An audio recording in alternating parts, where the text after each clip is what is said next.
Well good morning guys, स्वागत है आप सभी का एक फ्रेश नए व्लॉग में and I hope you guys are doing absolutely fine. तो आज यार गुड़गांव में हो रही बहुत तेज बारिश, तो ये वीडियो जो है मैं घर पे शूट कर रहा हूँ। एक्चुअली मेरा प्लान था बाहर जाके शूट करने का, बट घर पे ही शूट कर लेते हैं, कोई दिक्कत नहीं है। तो यार आज की वीडियो में मैं बात करूंगा, ये मेरी बाइक खड़ी है, इसमें जो मैंने कार्बन रेसिंग के जो राइजर्स लगवाए हैं उनके बारे में। आप में से बहुत सारे लोगों ने पूछा है कि कैसे हैं, कॉस्ट कितना है, अच्छे हैं कि नहीं, लगवानी चाहिए या नहीं लगवानी चाहिए। और एक्चुअली कार्बन रेसिंग में दो तरह के आते हैं राइजर्स, एक तो स्ट्रेट राइजर है और दूसरे जो है वो इंक्लाइंड राइजर्स आते हैं। तो दोनों के बारे में बात करूंगा। एक्चुअली हमारा जो दूसरा राइडिंग ग्रुप है उसमें जो जीशान भाई हैं उन्होंने अपनी बाइक में इंक्लाइंड वाले राइजर्स लगवा रखे हैं। तो हमने सोचा था कि हम दोनों बाइक्स को साइड बाई साइड खड़ा करके कंपैरिजन बना लेंगे, बट यार मौसम खराब है, बारिश हो रही है, आप देख रहे हो पीछे पूरा, कभी भी रुक रुक के बारिश हो रही है गुड़गांव, मतलब ऐसा नहीं कि हो जाए एक बार खत्म हो जाए।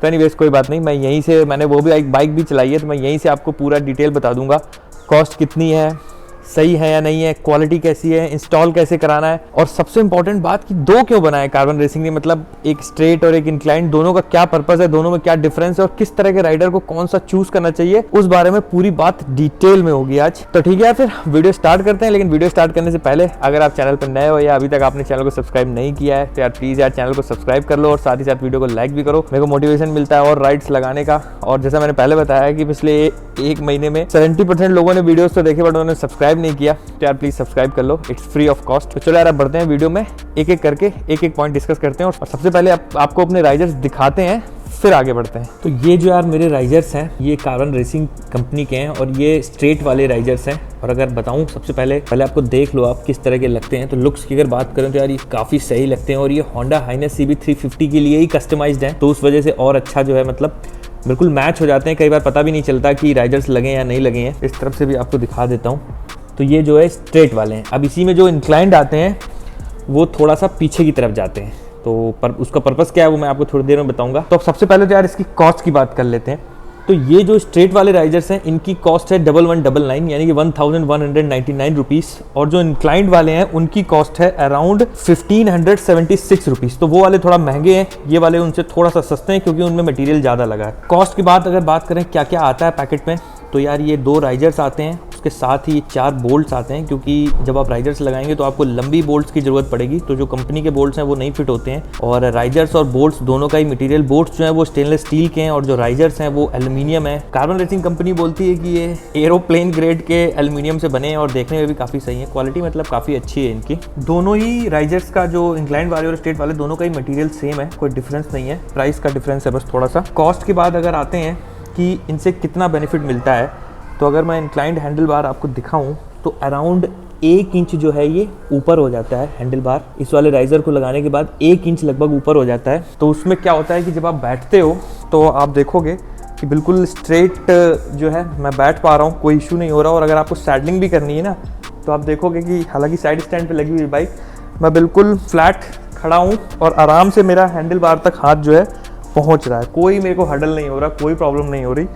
तो बेसिकली फ़ायदा ये होता है कि हैंडल बार जब थोड़ा सा ऊपर उठ जाता है ना, आपको बाइक चलाने में बहुत ज़्यादा कंफर्टेबल हो जाता है, मतलब बिल्कुल भी प्रॉब्लम नहीं होती। और ये मैंने खुद फील किया है, मेरे को लगभग 4 महीने हो गए ये हैंडल राइजर लगवाए हुए, तो ये सबसे बड़ा बेनिफिट है। अब अगर इंस्टॉलेशन की बात करें तो इनको इंस्टॉल करना भी बहुत आसान है। आपको हैंडल के ये 4 बोल्ट खोलने हैं, हैंडल ऊपर उठाना है और उसके बाद जो है ये फिट करके और इंस्टॉल करवा देना है। बट स्टिल मैं आपको एडवाइस करूंगा कि आप किसी मैकेनिक से ही काम करवाओ। It will cost you around 50 और 100 रुपीज़ एट मैक्स, और उनको पता होता है यार, वो अच्छे से कर देते हैं। अगर आप खुद से करना चाह रहे हैं तो आपको एटलीस्ट 2 लोग लगेंगे, क्योंकि जब हैंडल खुल जाता है तो उसको पकड़ने के लिए एक और बंदा चाहिए होता है। अकेले आप खुद से लगाने में थोड़ी सी परेशानी आएगी। तो अगर आप खुद से इंस्टॉल कर रहे हो तो आप दो लोग मिनिमम रहो। लेकिन मेरी एडवाइस ये है कि आप मैकेनिक से करवाओ, उनको अच्छे से पता होता है, वो जल्दी से कर देते हैं और बहुत ज़्यादा पैसा भी नहीं लगता है। अब बात करते हैं कि दोनों राइजर्स में डिफरेंस क्या है। जो ये स्ट्रेट वाले राइजर्स हैं और जो इंक्लाइंड वाले राइजर्स हैं, उन दोनों में क्या डिफरेंस है। तो देखो मेन डिफरेंस तो ये है, जो ये स्ट्रेट वाले राइजर्स हैं ना,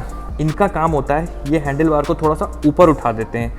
तो ऊपर उठा देते हैं तो आपकी रीच जो है, आपका जो सिटिंग पोस्चर है, राइडिंग पोस्चर, वो अपराइट हो जाता है स्ट्रेट, तो आपको बेनिफिट मिलता है। तो ये जो है ऊपर उठाने का काम करते हैं हैंडल बार को बाई 1 इंच। कंपनी ने लिखा भी है कि 1 इंच से अराउंड ऊपर उठा देते हैं। अब जो दूसरे इंक्लाइंड वाले राइजर्स हैं वो ऊपर तो उठाते ही है, साथ ही साथ हैंडल बार को ना थोड़ा सा राइडर के पास ले आते हैं। मतलब अभी जैसे सपोज हैंडल बार यहाँ है तो वो थोड़ा सा ऊपर उठ के यहाँ आ जाएगा, थोड़ा सा पास आ जाएगा आपका। तो खासकर वो राइडर्स जिनकी आर्म लेंथ थोड़ी सी कम है या फिर जिनकी हाइट आई थिंक 5'7" और 5'8" से कम है, उनके लिए बहुत ज़्यादा बेनिफिशियल रहेगा अगर वो इंक्लाइंड वाले राइजर्स जो हैं वो लगवा लें। और जिनकी हाइट 5'8" या 5'8" से अबव है, उनके लिए ये स्ट्रेट वाले risers are more than sufficient. मेरी हाइट जो है वो 5'10" है, इसलिए मैंने स्ट्रेट वाले राइजर्स लगवाए हैं। बट अगर किसी की हाइट 5'5", 5'4", 5'6", 5'7" है, तो मैं एडवाइस करूंगा कि आप जो इंक्लाइंड वाले राइजर्स हैं उस पर जाओ। That will be more comfortable to you और आपको उसमें ज़्यादा मजा भी आएगा, क्योंकि मैंने खुद फेस किया कि इंक्लाइंड वाले राइजर्स ज़्यादा कंफर्टेबल हैं compare to riser straight risers. But अगर हाइट आपकी ज़्यादा है तो भी दिक्कत है। अगर आप इंक्लाइन वाले लगवा लोगे तो हैंडल बार आपके ज़्यादा पास आ जाएगा, तो वो भी एक प्रॉब्लम है, तो वो नहीं कराना है। क्लियर डिफरेंस है कि जिनकी हाइट 5 फीट 7 इंचेस से कम है या जिनकी आर्म लेंथ उनको लगता है कि कम है, उनको बहुत ज़्यादा बेंड होना पड़ता है बाइक का हैंडल पकड़ने के लिए, तो वो जो है इंक्लाइन वाले राइजर्स लगवाएं। वो थोड़े से कॉस्टली हैं बट वो ज़्यादा बेनिफिट रहेगा आपको। और जिनकी हाइट ज़्यादा है वो आराम से स्ट्रेट वाले राइजर्स लगवाएं, जैसे कि मैंने लगवाए हैं। अब नेक्स्ट यार मैं अपने 4 महीने का राइडिंग एक्सपीरियंस शेयर करूं, उससे पहले एक और इम्पॉर्टेंट बात बताता हूं और वो बहुत ज़रूरी है, और वो ये है कि इन दोनों ही टाइप के राइजर्स को लगवाने में क्या बाइक में कुछ चेंजेस कराना पड़ता है, कोई केबल बड़ी या छोटी करानी पड़ती है या कुछ टाइट या लूज करानी पड़ती है, तो उसके बारे में आपको एक एक डिटेल बताता हूँ। सबसे पहले तो अगर आप ये स्ट्रेट वाले राइजर्स लगवाने वाले हैं तो आपको कुछ भी चेंज कराने की ज़रूरत नहीं है। आपकी क्लच केबल भी बिल्कुल कंफर्टेबल रहेगी, कोई इशू नहीं है। मैं 4 महीने से यूज़ कर रहा हूँ, मेरे को कोई प्रॉब्लम नहीं आई। साथ ही साथ आपकी जो ये थ्रॉटल केबल है या और भी जो फ्लूइड केबल है, ब्रेक केबल है या और इलेक्ट्रॉनिक्स की जो केबल है, किसी भी केबल में किसी भी तरीके का कोई भी प्रॉब्लम नहीं आएगा। आप बिल्कुल ईजिली जस्ट आपको राइजर्स लगाने हैं और हैंडल बार आपका ऊपर उठ जाएगा। स्ट्रेट वाले अगर आप राइजर्स लगवा रहे हो कुछ भी चेंज कराने की जरूरत नहीं है, और कंपनी भी यही बोलती है। लेकिन अगर आप इंक्लाइन वाले राइजर्स लगवाने का सोच रहे हैं तो थोड़ा सा चेंजेस आपको कराने पड़ेंगे। कंपनी की वेबसाइट पर भी लिखा हुआ है कि आपको जो ये क्लच केबल है, हो सकता है जो ब्रैकेट्स हैं इनसे बाहर निकाल के नीचे से ले जानी पड़े। हालांकि जीशान भाई ने क्या किया, उन्होंने क्लच केबल को थोड़ा सा यहाँ से ढीला करवा लिया है और उनका अच्छे से फिट हो गया है। बट दोनों केसेस ओपन रहते हैं, हो सकता है आपको केबल में थोड़ा सा चेंज कराना पड़े। केबल चेंज नहीं करानी पड़ेगी, बस इसकी जो यहाँ से ब्रैकेट्स के थ्रू फिट होते हुए जाती है ना, थोड़ा सा इसको बाहर निकालना पड़ सकता है, और या हो सकता है थोड़ा सा ये लूज कराना पड़े आपको। जो ये क्लच का केबल है कराना ही पड़ेगा, नहीं तो ये फिट नहीं होता जो इंक्लाइंड वाले राइजर्स हैं। साथ ही साथ थ्रॉटल केबल में भी कंपनी क्लेम करती है कि अगर आप इंक्लाइंड वाले राइजर्स लगा रहे हो तो जो थ्रॉटल केबल है ये यहाँ से गई है ना, यहाँ से आप देख रहे हो, तो हो सकता है ये आपको इसकी जगह इधर बाहर से निकाल के ऐसे ले जानी पड़े। बस इतने चेंजेस आपको रिक्वायर्ड हैं। और ये अगर आप जिस लेवल का कंफर्ट जो इंक्लाइंड राइडर्स देते हैं उसमें अगर चाह रहे हो तो मेरे हिसाब से कोई बहुत बड़ा काम नहीं है। इनको बस यहाँ से खोलना होता है और जो है केबल की डायरेक्शन जो है रीरूटिंग एक्चुअली करनी पड़ेगी आपको कुल मिला के। ये तो हो गया कि अगर आप फिट करा रहे हो तो बाइक में क्या चेंजेस लाने रहेंगे। स्ट्रेट वाले राइजर्स में कोई चेंजेस नहीं, मैंने कुछ भी चेंज नहीं कराया, एज इट इज है, जैसा पहले था वैसा ही अभी। तो ये एक बेनिफिट है अगर आप स्ट्रेट वाले राइजर्स लोगे तो। अब अगर यार मैं अपने राइडिंग एक्सपीरियंस को शेयर करूँ तो भाई एक नंबर जो कंफर्ट इसने मेरे को दिया है ना, मैंने लद्दाख राइड जब लगाई थी तब ये राइजर्स नहीं थे और हर दिन मेरे शाम में मेरे जो है शोल्डर में पेन आ जाता था, क्योंकि कई बार थोड़ी थोड़ी सैडलिंग भी करनी पड़ती थी और जो नॉर्मली भी आगे झुक के थोड़ा सा झुकना पड़ता है, ज़्यादा नहीं थोड़ा सा, तो मेरे को शोल्डर में पेन आ जाता था।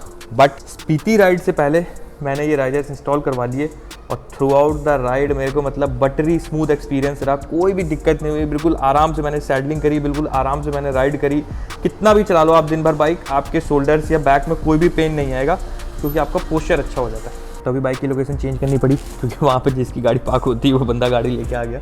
हाँ, तो मैं एक्सपीरियंस की बात कर रहा था तो यार बहुत ही अच्छा एक्सपीरियंस है, मतलब कोई इशू नहीं है। अगर आपको थोड़ी सी भी प्रॉब्लम है राइड करने में या आपको जरा सा भी लगता है कि आपको कंफर्ट में थोड़ा सा इशू आ रहा है तो definitely you can go for it, आपको मज़ा आएगा, ये मैं बोल सकता हूँ। तो यार प्रोज तो मैंने आपको बता ही दिए कि काफ़ी अच्छा है, क्वालिटी भी अच्छी है, लुक्स भी अच्छे हैं, फिनिश भी अच्छा है, 4-5 दिन में आ जाता है जब आप ऑर्डर करोगे। और हाँ, मेरा कोई कोलैबोरेशन नहीं है भाई कार्बन रेसिंग के साथ, मैं अपना यूज़र एक्सपीरियंस बता रहा हूँ, क्योंकि आप में से बहुत सारे लोगों ने पूछा था कि आप हैंडल बार राइजर्स का एक्सपीरियंस बताओ, तो मैं बता रहा हूँ मेरे को कोई पैसा नहीं मिलने वाला किसी वेबसाइट से, तो आपकी अपनी चॉइस है। अब अल्टरनेटिव क्या है इसका, तो देखो यार मार्केट में जब आप किसी भी ऑटोमोबाइल शॉप में जाते हो तो आपको बहुत सारे स्टैंडर्ड राइजर्स भी मिलते हैं, आप वो भी लगवा सकते हो, बट वो भी 600-700-800 रुपये के पड़ जाते हैं आपको। तो मेरे हिसाब से आप इसके लिए जा सकते हो, क्योंकि ये पर्टिकुलर होंडा हाइनेस CB350 के लिए ही डिजाइन किया गया है, कस्टमाइज किया गया है, तो ज़्यादा बेटर है। अब प्रोज तो यार बहुत सारे हैं कि मतलब बढ़िया ही है एट द एंड, ऐसा इसमें कुछ तो खास है नहीं कि मतलब कुछ खराब हो। कॉन की बात करूँ तो यार मेरे को एक ही कॉन लगा कि जो इंक्लाइंड वाले राइजर है उनकी कॉस्ट थोड़ी सी ज़्यादा है, मतलब 1576, it's bit on higher side.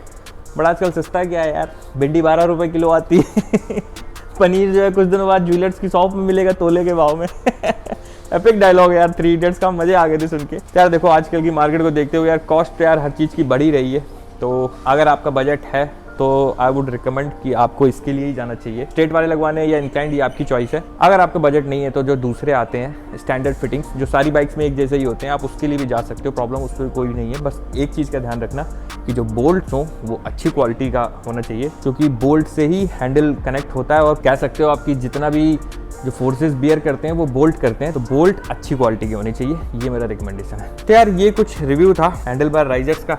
I hope जितने भी आपके डाउट्स या क्वेरीज होंगे वो रिजॉल्व हो गए होंगे। अगर अभी भी कोई डाउट या क्वेरी रह जाती है रिगार्डिंग दीज राइजर्स, तो आप मेरे को कमेंट में लिखो, मैं डेफिनेटली आपको रिप्लाई में दूंगा। आप इंस्टा पे भी मेरे को पिंग कर सकते हो, मेरी इंस्टा आईडी डिस्प्ले में दिख रही है साइड में, तो वहाँ भी मैं आपको रिप्लाई दूंगा। इंस्टा पे थोड़ा जल्दी रिप्लाई देते बन जाता है, क्योंकि इंस्टेंट पता चल जाता है। बाकी यार अपडेट दूँ तो गाड़ी यार अपनी ठीक हो गई। जिन्होंने गाड़ी वाला व्लॉग देखा है तो उसका दरवाज़ा ठीक हो चुका है। अभी मेरे को सर्विस सेंटर से कॉल आया तो मैं उसको लेने जाऊँगा अभी।